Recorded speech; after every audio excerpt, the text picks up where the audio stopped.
Bismillahirrahmanirrahim. Assalamualaikum warahmatullahi wabarakatuh. Waalaikumsalam warahmatullahi wabarakatuh. Selamat malam anak-anak. Selamat malam. Bagaimana kabar malam hari ini? Baik. Sebelum kita mulai pelajaran, kita berdoa terlebih dahulu. Silakan ketua kelas dipimpin. Tempat duduk siap, doa mulai. Bismillahirrahmanirrahim. Alhamdulillahirabbil alamin. Arrahmanirrahim. Maliki yaumiddin. Iyyaka na'budu wa iyyaka nasta'in. Ihdinas siratal mustaqim. Siratal ladzina an'amta 'alaihim ghairil maghdubi 'alaihim waladdallin. Fil walidayil muslimina amin. Bismillahirrahmanirrahim. Raditu billahi rabba wa bil islami dina wa bi Muhammadin nabiyya wa rasula. Rabbi zidni ilma warzuqni fahma. Amin. Baik, untuk pertemuan kali ini kita akan membahas tentang pengertian yang pertama yaitu isim, yang kedua fi'il, dan yang ketiga yaitu huruf. Jadi ketika kita di dalam membaca Al-Quran, kita tidak hanya mempelajari ilmu tajwid saja, akan tetapi kita juga perlu membahas tentang gramatika bahasa Arab, ataupun menurut kalangan pesantren yaitu dengan istilah ilmu nahwu. Sama wajibnya mempelajari ilmu nahwu dengan mempelajari ilmu tajwid ya. Yang pertama kali kita bahas yaitu tentang pengertian isim. Ada yang tahu pengertian isim? Anak-anak? Ada yang tahu nggak? Sirin? Kalau nggak tahu saya akan jelaskan. Yang namanya isim itu al-ismu huwa kalimatun dalat alal makna fi nafsiha walam takharin bizamanin watan. Nah, itu menurut bahasa artinya kata benda, ya kata benda. Lah menurut istilah yaitu al-ismu huwa kalimatun dalat, isim yang menunjukkan kalimat yang menunjukkan arti dengan sendirinya dan tanpa bersamaan dengan zaman, itu namanya kalimat isim. Contoh, ada yang tahu contoh kalimat isim? Zaitun, ya, zaitun. Nah ini contoh kalimat isim. Kenapa kok dinamakan kalimat isim? Sebab lafaz zaitun itu tidak menunjukkan makna zaman ataupun makna waktu. Itu pengertian daripada isim. Lah yang nomor dua yaitu pengertian fi'il. Pengertian fi'il itu kebalikan daripada isim. Kalau isim itu tadi kata benda, kalau fi'il itu kata kerja ya.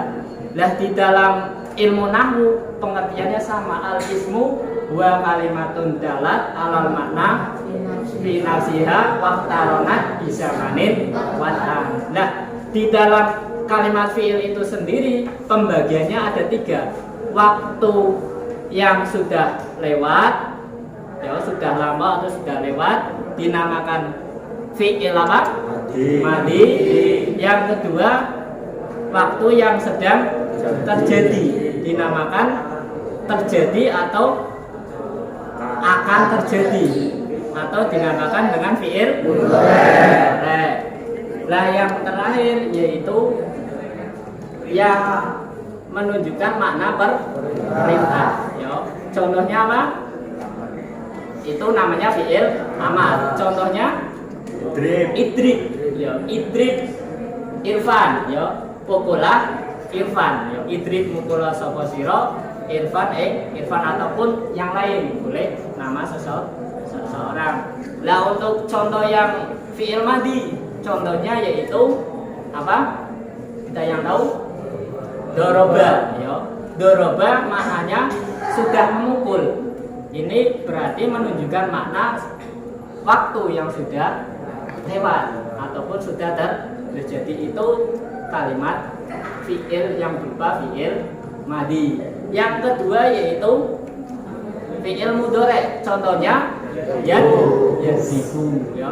Ciri-ciri fi'il mudhari yaitu huruf awalnya kemasukan salah satu huruf Ana itu. Hamzah, nun, ya. Nah, kalau ciri-ciri fi'il madi itu pasti huruf akhirnya dibaca fathah ataupun nasab. Terus yang ketiga yaitu fi'il amar. Ada yang tahu contoh yang lain? Coba selain daripada idrik, Sauki. Idrik contohnya, ini contoh berarti wazannya nanti bisa dimauzunkan, tidak bisa disamakan dengan yang lain. Contohnya berarti contohnya yang lain berarti ngadega sapa sira, berdirilah kamu wahai Yazid. Saya memerintahkan kepada Zaid untuk berdiri. Itu namanya fi'il amar ataupun kata perintah. Paham ya? Terus yang terakhir yaitu kalimat huruf. Kalimat huruf itu jika tidak ada yang mendampinginya, kalimat tersebut tidak menunjukkan arti ataupun tidak mempunyai arti. Contoh huruf apa? Min. Terus an. Terus ila dan yang lain-lain. Jika kok mau hanya kalimat iki tok, min tok, maka tidak menunjukkan makna dari, ataupun an tidak menunjukkan makna dari, ataupun ila tidak menunjukkan makna kepada. Nah, bagaimana cara untuk supaya bisa menunjukkan makna yang sempurna? Yaitu kita tambahkan lafaz setelahnya huruf tersebut. Contoh, ila ditambah al-masjidi menjadi ilal masjidi, ya, ke masjid. Min ditambah asuki, ya, menjadi minasuki, dari pasar. Itu ya, itu pengertian isim, fi'il ataupun huruf. Untuk ciri-ciri kalimat isim itu sendiri banyak sekali, ya. Salah satunya yaitu berupa tanwin, huruf akhirnya berupa tanwin, ya. Ciri-ciri yang lain coba. Kemasukan al. Contohnya apa?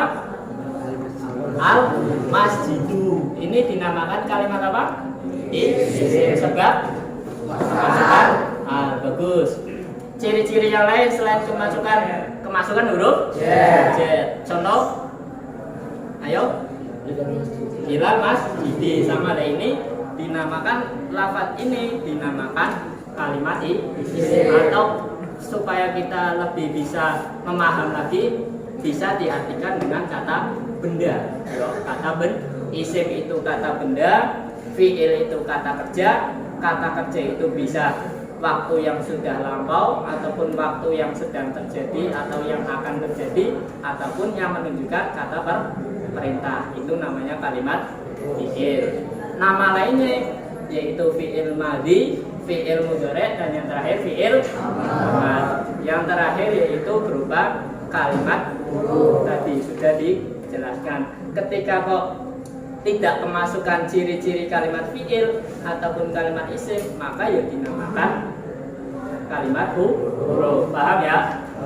Sekarang kita cari contoh yang lain daripada kalimat isim. Contoh yang lain apa? Dengan menggunakan ciri-ciri boleh kemasukan tanwin, al, ataupun yang lain. Bismi, lagi lafaz bismillah. Kenapa dinamakan kalimat isim? Sebab kemasukan huruf j. Terus contoh yang lain, alhamdu. Kenapa dinamakan kalimat isim? Karena kemasukan al. Contoh yang lain coba. Kolamun, ya, lafaz kolamun, pena. Itu dinamakan kalimat isim sebab memasukkan tanwin. Atau kalau di alfiyahnya itu biljari wa tanwini wa nida wa al wa mustadin samisi ismi asol, ya. Itu si putra sudah alfiyah, ya, bagus. Untuk contoh kalimat fi'il yang selain daripada yang sudah saya jelaskan juga. Kataba maknanya sudah menulis ya, karena ini fi'il madhi. Terus fi'il mudhari'nya bisa yaktubu, bisa taktubu, bisa aktubu, bisa naktubu. Tergantung kalimatnya, tergantung susunan kalimatnya, apakah menjadi mukhatab orang kedua ataupun ghaib orang ketiga ataupun mutakalim orang yang sedang berbicara ya. Yaktubu Zaidun, Zaid sedang menulis ya. Taktubu Fatimatu ya, Fatimah sedang menulis, ataupun aktubu saya sedang menulis, ataupun naktubu kami sedang menulis. Itu contoh kalimat fi'il. Ada yang bisa mentasrif ini kataba menjadi tasrif lughawi ataupun istilahi. Ada yang bisa kataba yang yo bareng-bareng ya. Kataba yang dulu kataba mataban bahwa kalibun mata maktubun uktub taktub maktabun itu contoh daripada tasrif istilahi ya. Nanti ada yang namanya ilmu nahwu, ada yang namanya ilmu sorof. Kalau diibaratkan itu kalau ilmu nahwu seperti bapak, kalau ilmu sorof itu seperti ibu. Jadi ketika salah satu ditinggalkan ya maka tidak akan sempurna ya. Oleh karena itu kita sebagai calon-calon generasi penerus bangsa ya, kita harus mempelajari ilmu nahwu. Sebab hukum mempelajari ilmu nahwu itu wajib ain bagi orang yang mempelajari Al-Quran dan juga tafsirnya. Yaitu oleh karena itu kita karena kita itu pesantren ya, maka kita hukumnya wajib ain. Tidak boleh kita tidak paham ya itu. Jadi kalau untuk orang biasa dihukumi fardu kifayah. Semisal satu desanya sampean kalian itu semuanya tidak ada yang mempelajari ilmu nahwu, maka satu desa tersebut itu dihukumi berdosa semua ya. Tapi karena sampean sudah mondok berarti sampean perwakilan daripada satu desanya sampean. Jadi hukum fardu kifayah itu kan jika kok salah satu sudah ada yang menjalankan maka gugur dosa orang lain. Jadi sampean sebagai penolong ya. Sampean itu sebagai penolong desanya sampean. Yang saat desanya sampean kalau tidak ada yang mau mempelajari ilmu nahwu, maka orang satu desa itu berdosa semua. Sampean beruntung masih bisa masih bisa belajar ilmu agama. Paham ya? Siapa yang mau tanya tentang pengertian isim, fi'il ataupun huruf? Apa sudah paham semua? Sudah paham ya? Mungkin itu saja yang dapat Bapak sampaikan. Kurang lebihnya Bapak minta maaf. Silakan dipimpin untuk berdoa mau pulang. Tutup siap berdoa mulai. Bismillahirrahmanirrahim. Inna insana lafi khusrin illa alladziina aamanu wa 'amilus sholihati wa tawassaw bil haqqi wa tawassaw bis sabr. Rabbana atina fid dunya hasanah wa fil akhirati hasanah wa qina adzabannar. Alhamdulillahi rabbil alamin. Sekian setelah ini wabillahi taufiq wal hidayah. Assalamualaikum warahmatullahi wabarakatuh.